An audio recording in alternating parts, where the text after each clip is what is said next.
Kalau kamu cari ponsel dengan kamera bagus, Motorola Edge 60 Fusion ini bukan pilihan. Lalu kalau kamu tuh cari yang enak diajak gaming, lagi-lagi ponsel itu bukan pilihan juga.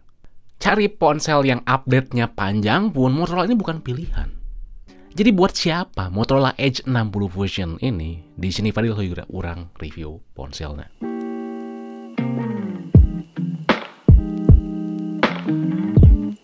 Dikala ponsel Cina lain tuh kalau mid-range-nya fokus di suatu aspek aja, nah beda dengan Motorola ini. Yap, buat yang belum tahu, Motorola tuh sekarang dipegang sama Lenovo ya. Jadi kalau mau klaim garansi pun ke Lenovo. Nah, di sini Motorola Edge 60 Fusion tuh hadir sebagai ponsel Cina yang cukup seimbang tiap sisinya. Maka dari itu untuk sektor performa di harganya ini dibayang-bayangi sama Poco X7 Pro yang pakai Dimensity 8400. Atau dari iQOO yang kemarin baru keluar pakai Snapdragon 8S Gen 4. Yang jelas banget kalau di kolom komentar ada yang ngeluh pas baca chipset Motorola ini, ya kamu bukan target pasarnya. Namun setelah saya coba Motorola Edge 60 Fusion dengan Dimensity 7400 tuh aman banget sih. Yes, ponsel ini hadir dengan chipset yang berbeda dengan pasar global yang pakai Dimensity 7300. Secara teori sih Antutunya kisaran lebih besar 15% ya dibandingkan 7300. Nah, untuk kerjaan standar kayak browsing, texting, nonton, atau multitasking udah nyaman. Walaupun performanya jelas kalah dibandingkan kompetitor lain yang fokus ke performa, diajak main game ini masih bisa. Main PUBG, Extreme Smooth jelas aman, dan coba Genshin Impact juga Zenless Zero dipaksa settingan high bisa tembus juga. Diajak 3 game tersebut tuh non-stop selama sejam setengah cukup baik. Hanya saja ya kalau dipaksa settingan grafis tinggi, khususnya game yang berat, agak kerasa ya FPS dropnya. Wajar Dimensity 7400 ini tuh adalah sebuah chipset yang lebih menargetkan manajemen baterai dan suhu yang lebih baik dibandingkan performanya. Maka dari itu, dari pengujian seharian tanpa pakai wifi dan gaming pemakaian intens nih, konsumsi baterai 90% udah solid. Hanya saja sedikit catatan karena secara teori itu Dimensity 7400 lebih kencang dibanding 7300, jadi suhunya agak sedikit cepat naik dibandingkan ponsel-ponsel yang pakai Dimensity 7300. Nggak sampai overheat, cuman kerasa cepat naik aja gitu ya dibandingkan ponsel yang pakai 7300. Oke, paham kan? Jadi overall, walaupun si performanya tuh gak gahar banget, buat saya yang pemakaiannya tuh intens tanpa main game, atau ya sekali main game kasual yang gak terlalu maksa harus settingan grafisnya tuh high, udah cukup banget sih. Apalagi di sini daya tahan baterainya tuh lebih baik ya. Dan performa yang cukup mulusnya ini kebantu sama si softwarenya, yaitu si MyUI yang mirip-mirip sama stok Android. Ya ada untungnya lah Motorola masih dipegang sama Lenovo. Lenovo gak mutusin pakai UI yang ribet. Karena kan dulu Lenovo juga pas masih resmi di Indonesia, hadir secara global, mereka ngasih Android yang mirip stok Android kan. Nah di sini seperti itu juga, bener-bener agak clean. Mulai dari home screen, status bar, font, tampilan setting, bersih banget. Kayak stok Android di Google Pixel gitu. Tapi Motorola tetap ngasih settingan tampilan biar gak bosen diulik. Ditaruh di satu tempat dengan mudah. Pengaturan tampilannya pun bukan pilihan tema yang macem-macem atau norak yang jatuhnya jadi bikin ribet. Cuman ubah beberapa elemen UI aja dan saya tetap suka. Saya tadi bilang agak bersih kan ya. Nah, karena ternyata tetap ada satu iklan. Pas di lock screen itu suka nayangin berita-berita sampah yang gak relevan sama saya. Pas dibuka pun di bawahnya ada iklan. Dan tentunya bisa disetting kok. Juga ada beberapa bloatware, tapi ada yang nggak bisa dihapus kayak aplikasi etalase app. Saya harap sih kalau nanti Motorola HP-nya makin laku, nggak malah nambahin iklan ya, yang jatuhnya ya malah ngerusak experience.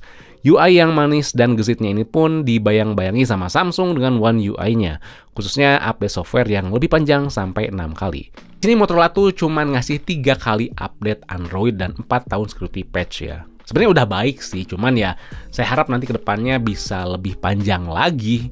Mengingat sekarang banyak vendor tuh yang udah bisa ngasih 4 kali lebih gitu. Biar ya si user tuh gak bosen dan betah pakai ponselnya berlama-lama.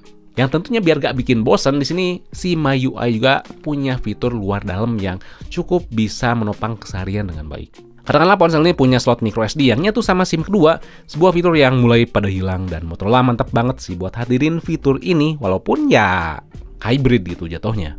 Cuman ya sayang nggak ada fitur eSIM, jadi kita nggak bisa pakai dual SIM dan micro SD secara bersamaan.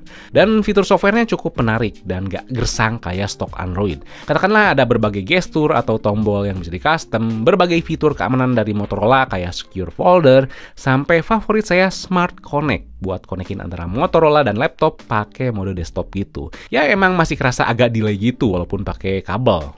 Saya harap bisa diperbaiki sih di update mendatang. Motorola di sini ngasih AI juga yang tentunya ya belum semanis kompetitornya. Yang saya suka di sini bisa buat gambar lewat Image Studio, ngerangkum rekaman sampai bantu kita inget suatu lokasi objek dengan hanya foto aja. Nanti kalau misalkan kita foto suatu objek, nanti ada deskripsi dari objek tersebut. Misalkan foto bola, nah si bola itu ada dekat apa, warnanya apa, nanti si AI bisa deskripsiin. Yang sayangnya semua AI-nya itu belum support bahasa Indonesia. Butuh update banget sih, namun yang saya suka, Moto AI ini dibalut lewat tampilan yang minimalis. Minimalisnya juga cukup bisa terasa di urusan desain. Saya suka banget desain Motorola kayak gini. Cukup ikonik sih. BAM kameranya nyatu sama back cover dengan sentuhan kulit buatan yang enak banget dipegang. Si frame-nya memang plastik, tapi pas dipegang tuh overall solid banget. Tetap kerasa premium, ditambah feedback getar yang enak juga. Premiumnya ini makin kerasa aman karena udah punya rating IP69 dan standar militer 810H, yang artinya benar-benar udah lolos pengujian yang ekstrim, lebih aman dibandingkan yang dicap tahan banting tapi gak punya sertifikasi ini. Bodinya ini membalut layar yang melengkung yang secara experience layar model gini ya kadang masih bikin ganggu. Gak sengaja kesentuh lah misalkan bagian pinggirnya, terus mau foto gak bisa ngeklik karena ya si pinggirnya gak sengaja saya sentuh. Kayak gitulah kurang lebih. Tapi kualitas visual yang ditampilkan, ngigit banget sih, manjain. Buat saya di harga 5 juta ke bawah dengan desain layar melengkung ini adalah yang terbaik yang pernah saya coba sejauh ini. Buat sekedar browsing, ngetik, nonton, main game, semua kegiatan tuh oke banget. Speakernya juga lumayan berisi, gak modal kenceng doang. Yang disayangin sih si always on display-nya gak bisa nyala terus. Jadi urusan fisik depan belakang ini gak cuman enak dilihat doang, tapi nyaman digunakan dan bisa ngasih experience yang solid dan punya keamanan yang baik. Dan terakhir tentunya bagian kamera nih yang pengen saya protesin di awal, kenapa masih ada satu lensa gimmick di belakangnya. Padahal apa salahnya sih? Ponsel 5 jutaan cuman punya 2 lensa gitu aja. Motorola kayak masih gengsi. Nah, sensornya itu sekarang pakai Sony LYT700C yang sama kayak beberapa flagship yang harganya mahal dan tentunya sama juga kayak Tecno Camon 40 Pro kemarin. Awalnya pas saya lihat hasil gambarnya di layar Motorola Edge 60 Fusion ini, wih gila hasilnya. Natural, ngigit, pokoknya TOP dah. Karena kan secara si layarnya juga udah punya settingan warna original. Tapi pas saya copy ke laptop saya, yang selalu saya nilai berbagai hasil kamera ponsel apapun, yang tentunya hasil warnanya akurat yang ditampilkan ya. Ternyata hasilnya tuh beda, khususnya di warnanya. Warnanya tuh sering overprocess, terlalu tinggi saturasinya buat mata saya. Tuningan warnanya ini buat saya yang bikin matahin aspek lainnya. Padahal detailnya tuh udah baik, fokusnya oke, bokehnya ngigit, dan image range-nya juga gak kalah. Udah ponsel 5 jutaan banget lah. Dan agak sering juga si softwarenya terlalu ganas buat meminimalisir noise, yang kadang detailnya tuh jadi hilang. Ultra wide juga udah baik, cuma buat nangkep cahaya dia masih kurang ngigit. Yang saya apresiasi sih si ultra wide-nya bisa jadi mode makro ya, jadi bisa ambil objek jarak lebih dekat. Kalau kamera depannya udah bagus, tapi gak tahu kenapa kulit saya kelihatan lebih mulus walaupun mode cantiknya mati. Standar ponsel mid-range lah, gak wah-wah banget. Dan untungnya untuk sektor video warnanya tuh enak banget dilihat. Saturasinya nggak setinggi fotonya. Saya lebih suka hasil videonya sih. Setiap aspek tuh lebih seimbang, lebih enak dilihat. Walaupun kadang ya kalau cahaya kurang, jitter atau goyang masih kelihatan, tapi masih enak dilihatnya. Emang semua lensa support 4K 60fps, tapi buat pindah lensa pas take video, cuman support lensa utama dan ultrawide aja, itu pun gak smooth movementnya. Hasil video kamera depan pun saya lebih suka dibandingkan fotonya. Detailnya lebih enak dilihat, gak kelihatan kayak mode cantik nyala gitu, ngigit. Lebih seimbang juga setiap aspeknya. Saya rasa Motorola memang nargetin buat video yang lebih oke dibandingkan fotonya sih. Kayaknya ya. Yang overall buat saya, walaupun ini udah bagus, tapi untuk kelas mid-range yang pakai sensor Sony Lithia 700C, masih lebih worth it Tecno Camon 40 Pro 5G. Ini kamera depan ya, 4K 30fps mantep. Cuman emang saya nggak bisa pindah-pindah lensa waktu lagi take video antara kamera depan dan belakang. Jadi kalau kamera belakang bisa antara ultrawide dan kamera utama, Tapi kalau kamera depan nggak bisa.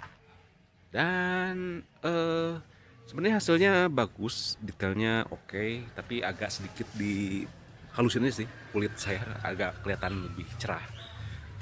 Dan kalian bisa nilai audionya bagus atau enggak sih. Cuman sekilas sih buat saya hasil gambarnya bagus. Dan kalian bisa nilai ya suka atau enggak dengan hasilnya ini. Jadi Motorola Edge 60 Fusion ini adalah ponsel yang seimbang setiap sisinya, all-rounder. Kalau hanya melihat satu sisi, pasti ada kompetitor lain yang kerasa lebih manis. Tapi di harganya ini buat saya ponsel paling all-rounder, yang ngalahin Samsung A36 di harganya ini, yang sebelumnya saya kasih label ponsel all-rounder terbaik di 5 juta ke bawah. Mungkin update-nya nggak sepanjang Samsung, tapi saya lebih suka tampilan yang minimalis di Motorola. Baterainya pun lebih awet dan build quality-nya jauh lebih baik. Kalau ngerasa kurang pro, pengen lebih kenceng, kameranya tuh pengen lebih oke, kamu harus nunggu Motorola Edge 60 Pro yang kayaknya sih harganya ada di kisaran 7-8 jutaan ya. TKDN-nya udah lolos. Jadi kalau kamu tuh cari suatu mid-range yang pengen nonjol di suatu aspek gitu, pengen nonjol misalkan kameranya yang lebih bagus lah atau gamingnya yang lebih oke lah, ini bukan pilihan. Di sini Motorola Edge 60 Fusion tuh hadir buat kamu yang cari ponsel yang seimbang setiap sisinya dengan suka aspek layar yang melengkung dan skin Android yang cukup minimalis. Oke. Jadi sekian aja untuk review kali ini. Kalau misalkan masih bingung, kalian bisa tulis komen di bawah. Oke. Di sini Fadil, peace out.